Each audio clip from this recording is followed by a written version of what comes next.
The old man was dying. Not suddenly. Not violently. Just the slow, quiet ending that comes when a body decides it has done enough. The room smelled of oil lamps and cedar dust. Eli sat in the corner. Not beside the bed. In the corner.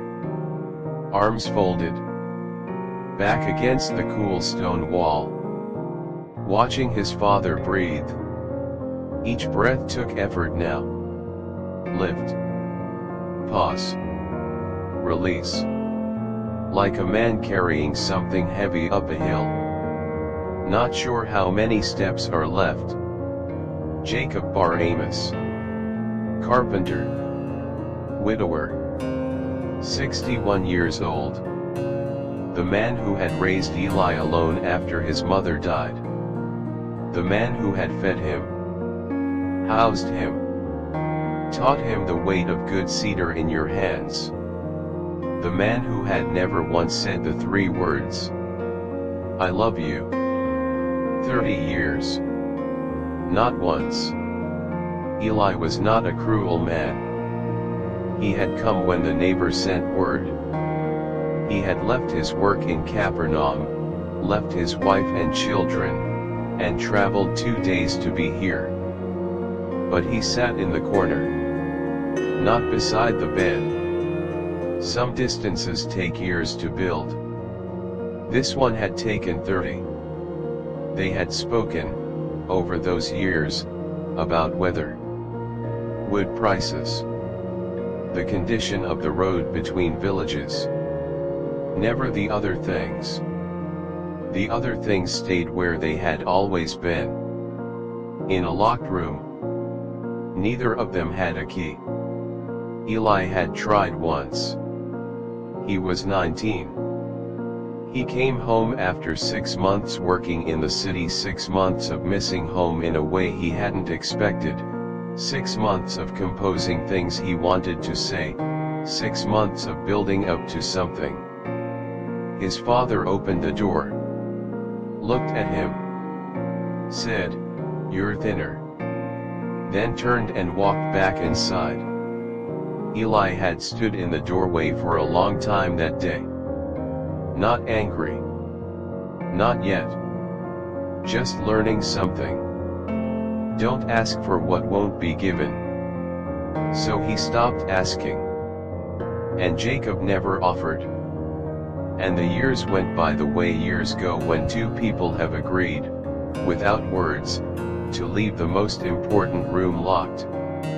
The lamp threw uneven light across his father's face. Eli watched it move. He had his father's face. People had told him this his whole life and he had always changed the subject. He didn't change it now. He just sat and looked and thought about 30 years and 3 words and the locked room and the 2 days of road between Capernaum and here that he had traveled without knowing what he would do when he arrived. He had arrived. He was sitting in the corner. That was his answer, apparently. Ruth appeared in the doorway. The neighbor. The woman who had been sitting with Jacob for 3 weeks while Eli was not here. "There is a man outside," she said quietly. Eli looked up. "Who?" He says. "His name is Jesus. From Nazareth." Eli had heard the name. Everyone had heard the name. Stories of healings. Crowds following him from village to village. A dead man walking out of a tomb in Bethany. He had listened to these stories the way a practical man listens to things he doesn't have time for. Half his attention, filed away, moved on. "Your father asked for him," Ruth said. "Weeks ago. Before he lost his voice. I sent word." Eli looked at his father's face. Jacob, who never asked for anything, who stood in doorways his whole life and never crossed the threshold to where the important things were happening. He had asked for this man. "Let him in," Eli said. He entered quietly. No crowd. No ceremony. Just a man stepping through a low doorway, pausing to let his eyes adjust to the lamplight. He looked first at Jacob, then at Eli in the corner. He held Eli's gaze for a moment. Not assessing. Not judging. Just seeing. Then he moved to the bed and sat on the edge of it and took Jacob's hand the way you take the hand of someone you are genuinely glad to see, regardless of the circumstances. Jacob's eyes opened. Clouded now, those eyes. The sharp dark eyes that could read a piece of wood for warping from across a room gone soft and distant these past weeks. But when they found Jesus's face, they focused. And something moved across Jacob's expression that Eli had never seen on it before. Not pain. Not fear. Relief. The relief of a man who has been waiting for something and has almost given up, and then it arrives. They spoke quietly. Too quietly for Eli to hear from the corner. He watched his father's lips move. Watched Jesus lean close to listen. Watched Jacob's free hand lift slightly from the blanket, a small, effortful gesture, and then fall again. He thought about his mother. 9 years old, sitting beside her bed for 9 days. He had held her hand. His father had stood in the doorway. He had never once come to the bed. Eli had not understood it then.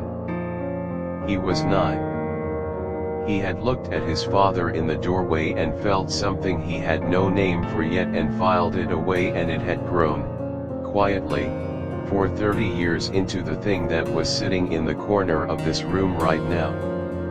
He understood it better now.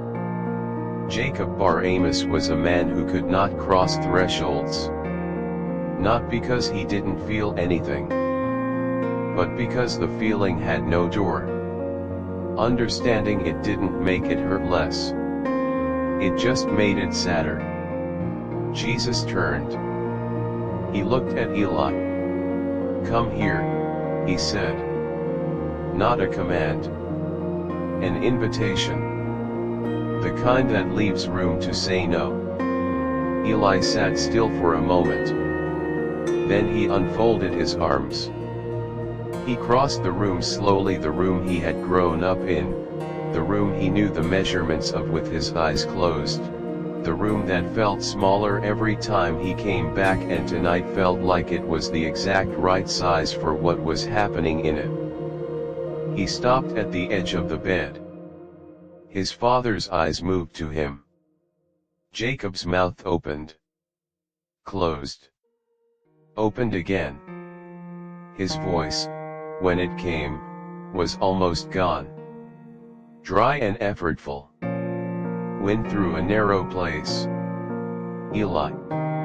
Just the name. The way he said it. There was something in it. Something that had always been in it, Eli realized. Every time his father had said his name over 30 years. Not distance. Not indifference. Something else entirely. Something he had been hearing wrong his whole life because he was listening for the wrong thing. He sat down. "I watched you," Jacob said. Eli said nothing. Everything. A breath. "I watched all of it." Another breath. "Your hands." Jacob's eyes moved to Eli's hands. "You have good hands." The effort of speaking was visible. Every word costing something. I always thought you have my hands." Eli looked at his own hands. He had been told this before. He had always changed the subject. "I didn't know how," Jacob said. 3 words. Not the 3 words. but close enough to the same country that Eli felt them in the same place. I tried. A breath. The day you left for Capernaum. Eli went very still. I stood at the gate. A long pause. After you couldn't see me anymore. Eli had not known this. He had not looked back.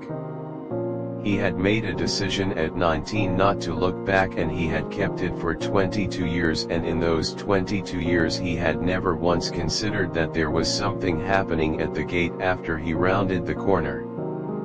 His father, standing there, watching the road after his son had disappeared from it. He sat with this for a long moment. Felt it rearrange something in him. Not fix it. Not erase 30 years. Just rearrange it. Move a wall that he had thought was permanent. He didn't know how, Jesus said quietly. Eli had almost forgotten he was there. Some men carry everything they feel in a locked room. They spend their whole lives standing outside it. A pause. Not because the room is empty. Because no one ever showed them the door. Eli's jaw tightened. That's not my fault, he said. No, Jesus said. Simply. Without qualification. It isn't. Eli had expected the other thing. The gentle redirect. The but consider. The way people turn pain into lessons when they don't know what else to do with it. Jesus just agreed. It cost you, he said. What it cost you was real. The hot pressure behind Eli's eyes built slowly. He had not cried in this room since he was 9 years old. He was 41 now. And he loved you, Jesus said. In the locked room. In standing at the gate. In watching your hands. A pause. The love was real too. He let that sit. Both things are true, he said. It cost you. And he loved you. Both. At the same time. Eli reached out. Slowly. He took his father's hand. Thin now. The big carpenter's hand, the hand that could shape cedar and oak and pine into things of beauty and use, the hand he had watched his whole life reduced by illness to something fragile. But the calluses were still there. His father's calluses. In the same places as his own. Jacob's eyes opened one last time. He looked down at his son's hand holding his. His mouth moved. No sound came. But Eli had spent 30 years learning to read his father's face in the absence of words, and he read it now, and what was there was simple. Just. There you are. That was all. There you are. He held the hand tighter. Jacob Bar Amos died as the sun came up. Quietly. Without announcement. The way he had lived. Eli sat beside him for a long time after. Still holding his hand, Ruth appeared in the doorway eventually. She looked at Eli, then at the bed, then at the place where Jesus had been sitting. He left, she said softly. Before dawn. Eli nodded. He kept his eyes on his father's face.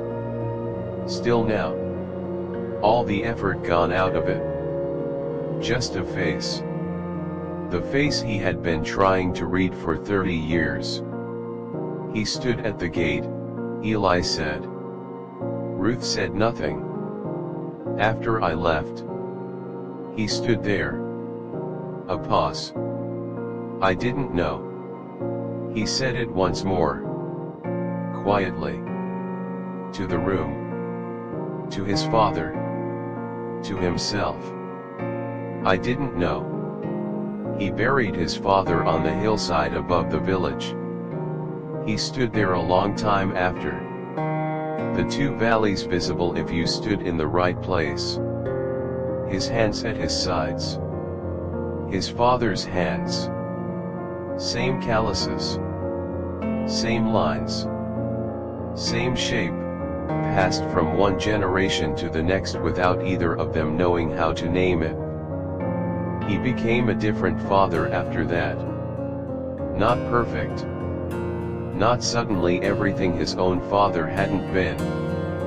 Just a man who understood, at 41, the cost of the locked room. Who checked, periodically, that the door was open. His son was 7. Eli told him "I love you" so often that the boy started saying it back without thinking, the way children say things that are simply true, simply part of the air they breathe. Eli thought sometimes that this was the real inheritance. Not the hands. Not the calluses. This. A door left open. So the next one wouldn't have to stand outside it.